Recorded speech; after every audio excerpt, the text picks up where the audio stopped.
আজ বানাবো চিকেন কষা। সমস্ত বাঙালির খাবারের পছন্দের তালিকায় কিন্তু এটা প্রথমের দিকেই থাকে। যে কোনো অনুষ্ঠান বাড়িতেই চিকেন কষা হয়ে থাকে। আমি সাধারণত কিভাবে চিকেন কষাটা বানিয়ে থাকি সেই রেসিপিটা শেয়ার করব, যেটা কিন্তু দারুণ স্বাদের হয়। আমার বাড়ির সকলের তো খুবই পছন্দ। এছাড়া আমি যাদের যাদের বানিয়ে খাইয়েছি সকলেই ভীষণ প্রশংসা করে। তো হ্যালো বন্ধুরা, আমি শুভ্রা রান্নাঘরে বুড়িভোজ চ্যানেলে আপনাদের স্বাগত জানাই। চলুন তবে রেসিপিটা দেখে নেওয়া যাক।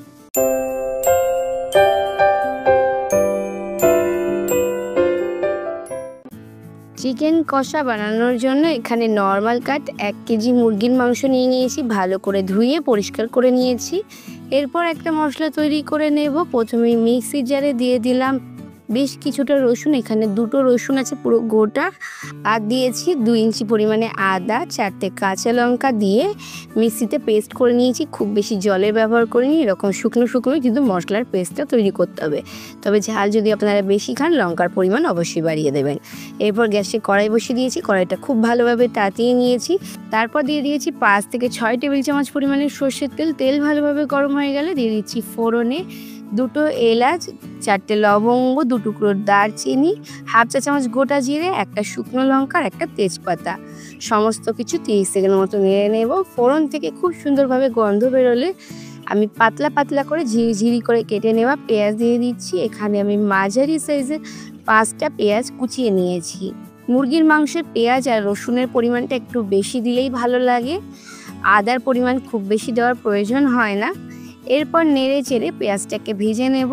গ্যাসের ফ্লেমটা হাইতে রেখেই পেঁয়াজটাকে ভাজবো। হালকা সোনালি রং আসা পর্যন্ত ভেজে নিতে হবে, যাতে পেঁয়াজটা ভাজতে তাড়াতাড়ি হয়। তাই এখানে আমি দিয়ে দিচ্ছি 1 চা চামচ পরিমাণের লবণ দেওয়ায় পেঁয়াজটা তাড়াতাড়ি ভাজা হয়ে যাবে। আর পেঁয়াজটা ভাজতে কিন্তু একটু সময় লাগবে, তাই একটু ধৈর্য ধরেই পেঁয়াজটাকে ভেজে নিতে হবে। দেখুন পেঁয়াজটা ভাজতে ভাজতে বেশ সুন্দর সোনালি রং ধরছে। ঠিক এই পর্যায়ে পর্যন্ত পেঁয়াজটাকে আমি ভেজে নিচ্ছি।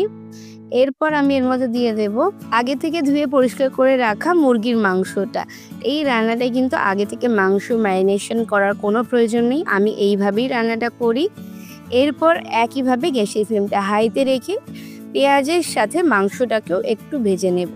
মাংস থেকে যে অতিরিক্ত জলটা আছে সেটাও ভাজা হয়ে যাবে, আর মাংসর গায়ে একটা ভাজা দাগ পড়বে। তবে গ্যাসের ফ্লেমটা কিন্তু বাড়িয়ে ভাজবো। গ্যাসের ফ্লেম কমিয়ে ভাজলে মাংস থেকে জলটা বেরিয়ে আসবে। তো আমি এই পর্যায়ে গ্যাসের ফ্লেমটা বাড়িয়ে রেখেই নেড়ে চেড়ে ভেজে নেব। মাংসটা ভাজতে ভাজতে যখন এরকমভাবে মাংসর গায়ে একটা হালকা ভাজা দাগ ধরবে আর মাংসর রঙটা পুরোপুরি পাল্টে যাবে, তখন এর মধ্যে দেব আগে থেকে মিক্সিতে তৈরি করে রাখা মশলার মিশ্রণটা, যেটা আদা, রসুন আর কাঁচা লঙ্কা দিয়ে আমরা বানিয়ে রেখেছিলাম। এরপর নেড়ে চেড়ে কষিয়ে নেব। এরপর কষাতে কষাতে এর মধ্যে দিয়ে দিচ্ছি হাফ চা চামচ লবণ, হাফ চা চামচ হলুদ। লবণ যেহেতু আমি আগেই পেঁয়াজ ভাজার সময় দিয়েছি, তাই এই পর্যায়ে হাফ চা চামচ দিলাম। পরে প্রয়োজনে আবারও দেব। এরপর আবারও একটু নেড়ে চেড়ে মিশিয়ে নিচ্ছি। আবারও 2 মিনিট মতো কষিয়ে নেওয়ার পর দিয়ে দিলাম 1 চা চামচ পরিমাণে কাশ্মীরি লঙ্কার গুঁড়ো, আর দিয়ে দিচ্ছি 2 চা চামচ পরিমাণে মিট মশলা। এরপর আবারও একটু কষিয়ে নেব।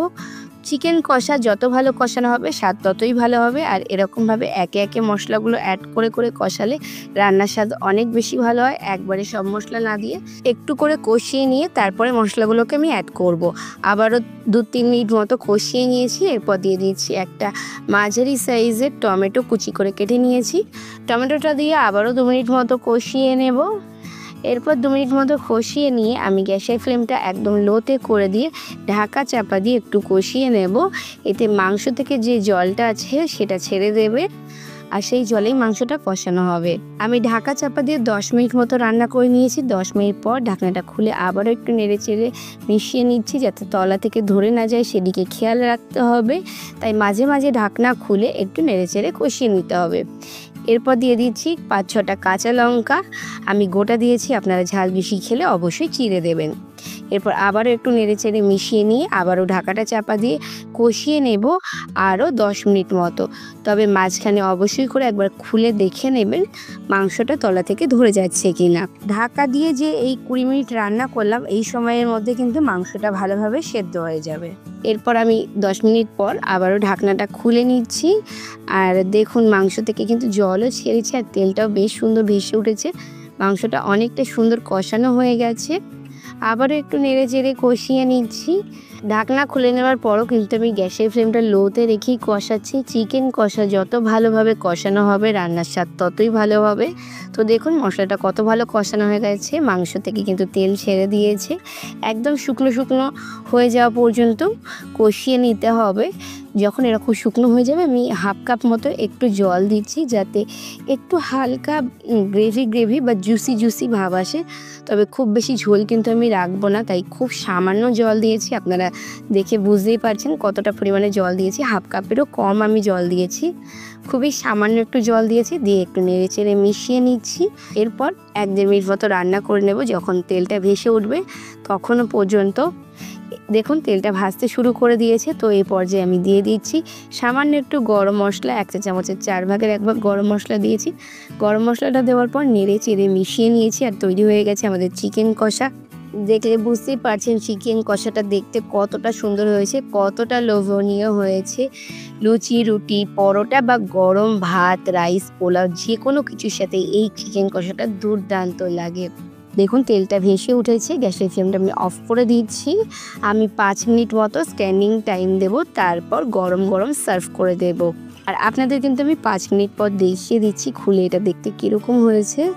দেখুন কতটা লোভনীয় হয়েছে দেখতে। আপনারা প্রত্যেকেই বাড়িতে চিকেন কষা বানিয়ে থাকেন, তবে আমি রিকোয়েস্ট করব আমার রেসিপি ফলো করে অবশ্যই করে একবার বাড়িতে এইভাবে চিকেন কষা বানিয়ে দেখবেন স্বাদ অনুষ্ঠান বাড়ির থেকেও অনেক বেশি ভালো হয়। রেসিপিটা কেমন লাগলো অবশ্যই কমেন্টস করে জানাবেন, লাইক শেয়ার করে অন্যদের দেখার সুযোগ করে দেবেন। আর যদি ফেসবুক থেকে আমার রেসিপিটা দেখে থাকেন অবশ্যই পেজটিকে ফলো করে দেবেন। ইউটিউব থেকে দেখে থাকলে চ্যানেলটাকে সাবস্ক্রাইব করে পাশে থাকা বেল আইকনে ক্লিক করে দেবে, যাতে পরবর্তীকালে চ্যানেলে যখন নতুন কোনো রেসিপির ভিডিও আপলোড করব সবার আগে আপনাদের ফোনে নোটিফিকেশান পৌঁছে যায়। আজকে এই পর্যন্তই, আবার আসবো অন্য কোনো দিন অন্য কোনো রেসিপি নিয়ে। ততক্ষণ ভালো থাকবেন, সুস্থ থাকবেন।